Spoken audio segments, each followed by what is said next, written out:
It is great to be in the great state of Michigan in 69 days, my friends. We're going to take this country back. We're going to elect Donald J. Trump, President of the United States, and it is going to start right here with the great people of Michigan.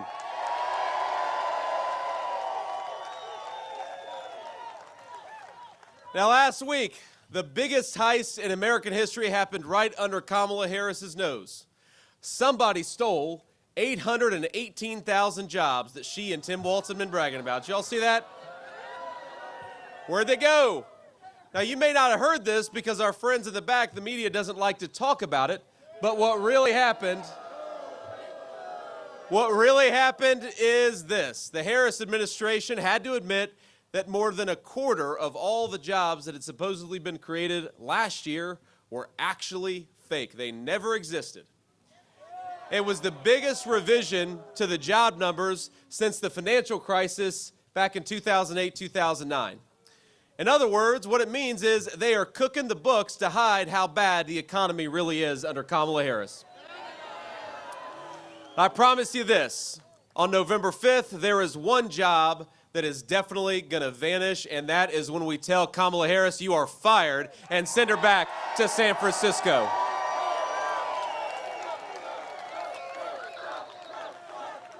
Now,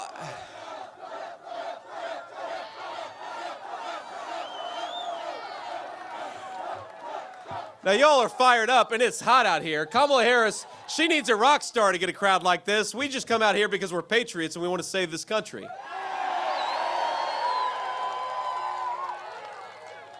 Now, Kamala, I don't know if you noticed, if you paid attention to the news lately, Kamala has decided that the American people don't like her policies, and she's exactly right about that.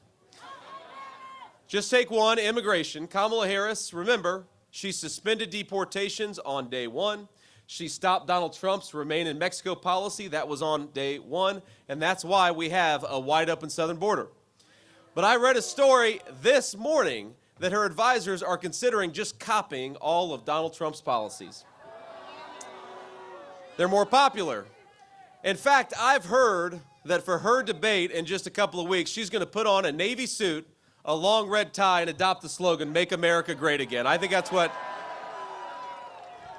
But we're not going to let the American people forget that Kamala Harris is the candidate of American decline. She cast the tie-breaking vote for the Inflation Explosion Act. She cast the tie-breaking vote to send interest rates and mortgages through the roof. She opened that border on day one, and as much as fake Kamala wants to pretend that she now agrees with Donald Trump, we've got to remind her she's the vice president right now. Stop talking about what you're going to do. Start talking about what you are going to do right now because you're the vice president. And what she has done has been a disaster. Now, I will confess that in some ways I have a soft heart, ladies and gentlemen. In some ways I feel bad for Kamala Harris. They don't. You don't.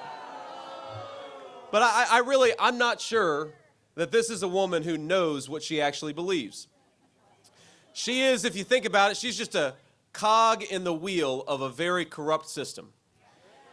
Now let's go back in time a few years and just remember the formula of Kamala Harris and her handlers and what it wrecked. Now step one was to ship all of our good manufacturing jobs to Mexico, to China, to far-flung corners all over the world. Remember, Kamala Harris supported the reauthorization of NAFTA, which has been terrible for the state of Michigan, the state of Ohio, and the state of Pennsylvania. Proud towns became ghost towns. Dignified American workers became dependent on the government, and families, including a lot of families like mine, fell apart under financial stress. Now that was step one. Did we ask for any of that? Now here's step two. Step two is open our border to millions of illegal immigrants. And into that void of joblessness, poured drugs and a lot of cheap labor. Our leadership, including Kamala Harris, they said it was compassionate, but it was a lie. What they really wanted, my friends, was millions of voters for Democrat policies, and they wanted millions of cheap laborers. American wages went down, and our leaders learned they could ignore their own citizens in their quest for power. Now, that was step two, and I asked, did we ask for that? Now, the next step was a lot of stupid foreign policy. Our leaders couldn't deliver prosperity, but they could deliver war and conflict. So we invaded countries all over the world, and then we invited other countries to invade us through illegal immigration. Our people got poorer, our leaders got richer, and they got more powerful. Now that was step 3, and I ask, did we ask for that? Now, I have lived, and I know a lot of us in this crowd have lived the consequences of these failures. And I saw it very personally, my friends. My parents divorced. My family began to struggle. My mom, God love her, she found solace in the prescription pain pills that a lot of kids and a lot of adults were getting hooked on. And then eventually she moved on to some harder stuff. Now, I will tell you that I thought I would lose my mom when I was a kid. And I prayed every single day that she would somehow find her way to a second chance. And I'm very proud, my friends, to tell you, not only did my mom find a second chance, but she's here with us today campaigning with me in the state of Michigan.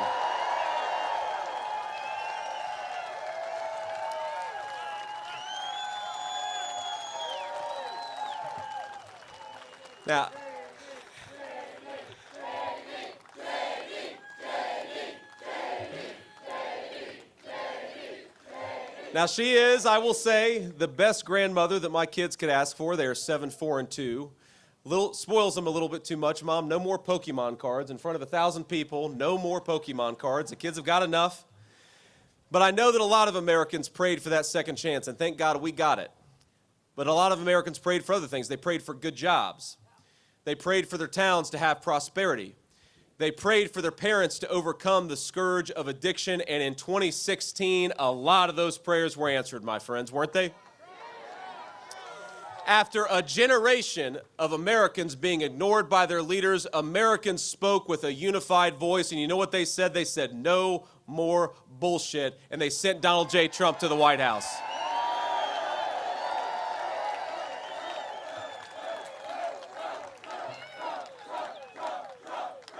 Now, the same people who screwed this country up for 30 years said President Donald Trump would fail. Remember that? And I remember I was myself, I didn't fully believe in the promises of Donald Trump. He persuaded me because he did such a good job. What happened next? Let's all remember. Gas was $2 a gallon. Housing was affordable for young and old alike. Wages were rising, and this word inflation, that's all people talk about now, it wasn't even an issue. We had broad prosperity for every American, rich and poor. Donald Trump stopped the stupid wars and stood up to the bad guys all over the world.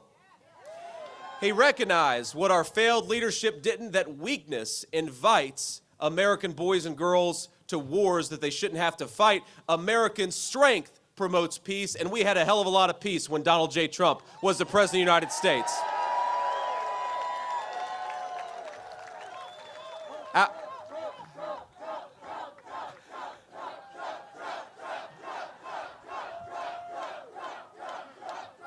I got to get whatever we fed these guys behind me. They're having a good time. Our border, my friends, our border was secure. Overdose deaths were coming down where they had gone up for 15 years. And a lot of people who struggled in my hometown had good jobs and good prosperity, and it happened all across the state of Michigan and Ohio. My mom, she got clean and she stayed clean. That was my personal victory that happened. And for every lie, remember, for every lie they told about Donald J. Trump, he just kept on plugging away at doing the American people's business. He did it so well, we had take-home pay rising faster than it had in 30 years. Our corrupt leadership, remember this, our corrupt leadership said, if you put tariffs on China, prices will go up. Instead, Donald Trump did exactly that. Manufacturing came back and prices went down for American citizens. They went up for the Chinese, but they went down for our people.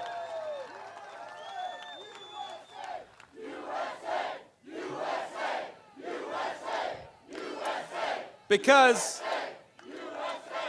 when you make your own stuff with the hands of American workers, the whole country prospers. We know that in Michigan better than anywhere. Now, our corrupt leadership said if you enforce the border, people south of the border are going to suffer. But Donald Trump recognized that his first responsibility as president was to the American citizen and not to anybody else. So he shut down that border. He shut off the drug trade. He drove the cartels out of business, and he had overdose deaths falling in this country. What an amazing thing it was. Remember, our corrupt leadership said that you can't defeat ISIS. Remember that? Just a few years ago, they said we're going to have to re-invade Iraq to defeat ISIS. Donald Trump defeated ISIS in a matter of weeks, and then he brought America's sons and daughters home. What an amazing, amazing track record of leadership. But let's be honest, the country wasn't broken in 4 years, and 4 years was not enough time to root out all of the corruption.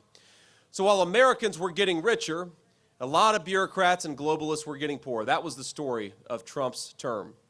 So Kamala Harris, she and her corrupt handlers, they came up with a plan. Now, they couldn't beat Donald Trump in an honest debate, so they decided to engage in censorship. They were going to censor Donald Trump, and they were going to censor his supporters. Now, remember, back in 2020, they lied about Biden's corruption and covered up the fact that his family got rich by selling access to the United States government. And Kamala Harris was there for all of it. They lied about the Hunter Biden laptop and encouraged big tech to silence the story, and they did. They lied about COVID coming from a Chinese lab, and they censored anybody who disagreed. Kamala Harris even went on national TV and said Joe Biden was as sharp as a tack. Even he was clearly mentally incompetent to do the job, and so it's obvious what's been going on, right? Kamala Harris has been calling the shots. And by lying about his mental fitness for the job, she got what she always wanted, which was more power. And what was the result? On her watch, gas prices are up 50%. Housing costs have doubled. You talk to a young person today, young people cannot afford to buy a home in their own country. We're turning a generation of 20 and 30-year-olds into permanent debtors. Donald Trump and I believe young people ought to own a stake in their own country, be able to build a life and start a family. That's what we're fighting for.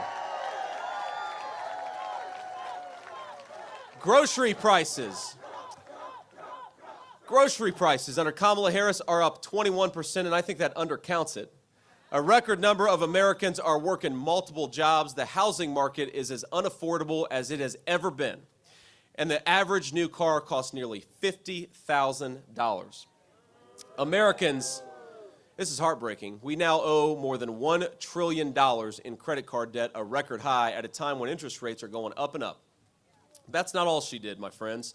She isn't just causing high prices, she is undoing the incredible work that Donald Trump did to rebuild American manufacturing. Now, we stand very close, of course, to the new Goshen factory, right?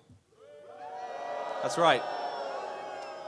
And remember the tie-breaking vote that she cast to send inflation through the roof. Remember that vote? That vote also made Chinese companies like Goshen eligible for millions of your taxpayer dollars. Now, the great Mike Rogers, who's running for Senate, has been a champion on this issue. Thank you, Mike, for doing what you do. There we go. Stand up. But it's not just great. It's not just the really good ones like Mike Rogers. Even some of the folks in Obama's administration said that the Goshen factory plant is a threat to America's national security. Even Obama's leadership. But Kamala Harris not only wants to allow the Chinese Communist Party to build factories on American soil, she wants to pay them to do it with our tax money. Now, China has also, of course, stolen from Michigan car companies and unfairly subsidized its auto industry for years. That is the wreckage of what the Chinese have been doing. And now Democrats in this state, and including Kamala Harris, want to give them hundreds of millions of dollars to those same companies that have been undercutting Michigan auto workers. What a disaster, isn't it? Now, I know, like I said, we've got some great leadership, like Mike Rogers, who are helping us in this fight. We've also got Chairman Pete Hoekstra, who will help turn Michigan red. Where's Pete at? Thank you, Pete. We've got the great Tudor Dixon. Where's Tudor at? I saw Tudor earlier. There's Tudor Dixon. Now, they all know firsthand that Democrats are helping China destroy and replace our auto industry from the inside out, and we're going to stop it. The Democrats are helping China, and it's not just in Goshen, okay? They're doing a lot more beyond that. In fact, just a few weeks ago, you probably saw this, Stellantis announced that it would lay off nearly 2,500 proud Michigan auto workers making the iconic Ram 1500 Classic. Now that is the record of Kamala Harris shipping American jobs to China and paying them to do it with your tax dollars. And what did she talk about at her convention speech? I just saw that. Did you see Kamala's convention speech? Well, that was smart of you for not seeing it, but I'm in this business. I have to.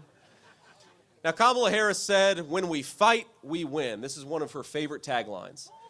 And I don't know if you saw it, but then Tim Walz stood up and shouted, "And even when we don't fight." That's what Tim Walz said. Now, he lies about everything, of course. He calls me weird, but then he lies about how his kids were conceived. Who does that? That's just the weirdest thing I've ever seen. He said he served in combat, but the closest Tim Walz ever came to combat is when he let rioters burn Minneapolis to the ground and did absolutely nothing to stop it. And I know we have got a lot of veterans out there. I served in the United States Marine Corps, and I did go to Iraq when my country asked me, and I'm proud of it.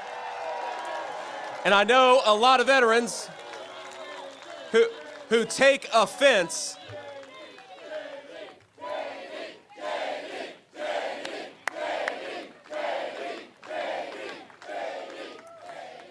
But there are a lot of veterans from across our military who don't like it when other people lie about their service for military gain, and that's exactly what Tim Walz did. It is a slap in the face to all veterans, and it's not just from Tim Walz. Kamala Harris not only chooses to stand by this man because in spite of his dishonesty, she actually chose him to become her vice president to begin with. Now, while we're on the subject of their convention, she said something else at her convention. She said, and I don't know if you paid attention here, she said there are going to be extremely serious consequences for voting for Donald Trump.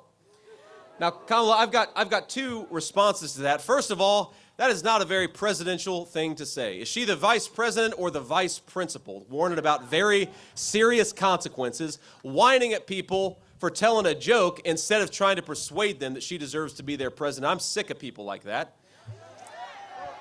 But second, it's the substance, because the extremely serious consequences, Kamala, have come from your leadership as Vice President of the United States. Americans can't afford groceries because of your leadership, Kamala.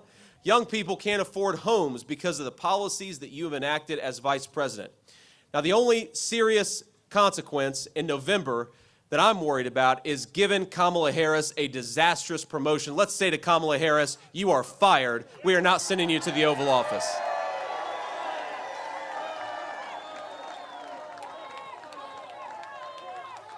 Now, my favorite line from Kamala is she says, if you elect her president, she is going to fix it all on day one. Well, Kamala, I hate to break it to you, but day one was 1,300 days ago. You've been vice president for 3.5 years. What the hell have you been doing during all that time? The message from this crowd and this state of Michigan is you had your chance, you're failed, and we're not giving you a promotion. And Donald J. Trump is coming back to clean up your mess, Kamala Harris, and it's going to start right here in the state of Michigan.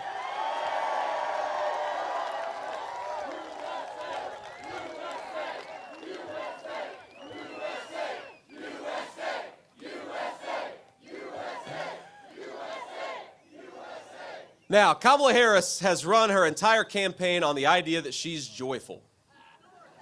But ask yourself, are you better off than you were 4 years ago? No. The only person in America who could possibly answer yes to that question is probably Kamala Harris herself.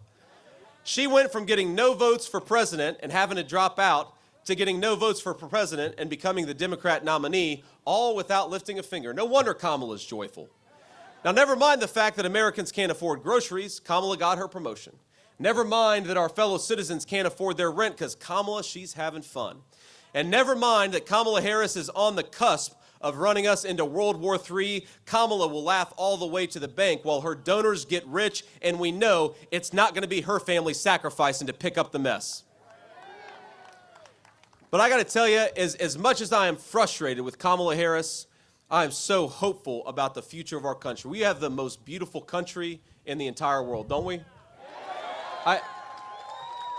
I've been flying around the country, I've been driving around the country, and you get a new perspective running to be the next vice president that I'm so grateful for. We've got natural resources all across this country that are the envy of the world, my friends. We just need better leadership. It is that simple. Better leadership. That's all we need to fix this country. So here's what we're going to do, and we'll offer a little contrast. Kamala Harris wants to open the border. On day one, Donald Trump is going to close the southern border, and his message to every illegal immigrant is pack your bags because you're going home.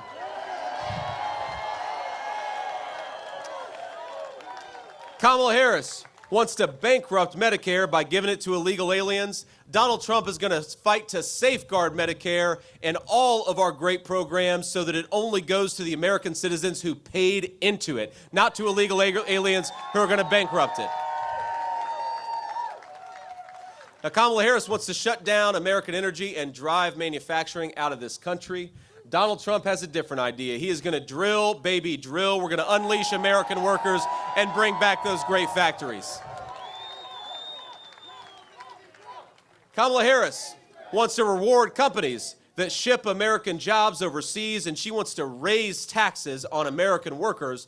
Donald Trump is going to cut taxes for American workers, cut taxes for the businesses that hire them, and raise the tariffs on the companies that are shipping jobs overseas. That's our promise, and that's exactly what Donald Trump's going to do. And so, while Donald Trump is the people's president and Kamala Harris is running on a fake joy, Donald Trump is going to offer something very, very different. He's going to offer a very real hope for the future of this country. Hope that we can reignite our economy and bring back prosperity. Hope that we can raise our kids in secure neighborhoods with safe borders. Hope that we can renew the patriotism that binds us together as one nation under God. My friends, the American dream right now, it probably seems a little out of reach to a lot of us, but in 69 days, we're going to save every single American dream. We're going to save this country for the citizens of this land, and we are going to lead together with President Donald J. Trump a great American comeback. So I want us to send a message. I want us to send a message. They can hear it all the way in San Francisco. They can hear it in Tim Walz's Minneapolis. They can hear it all across this country that Michigan is going red. Michigan is leading the great American comeback, and Michigan is going to elect Donald J. Trump, the next president of the United States. God bless you all. Thank you all, and thank you for having me in this beautiful country. God bless you all.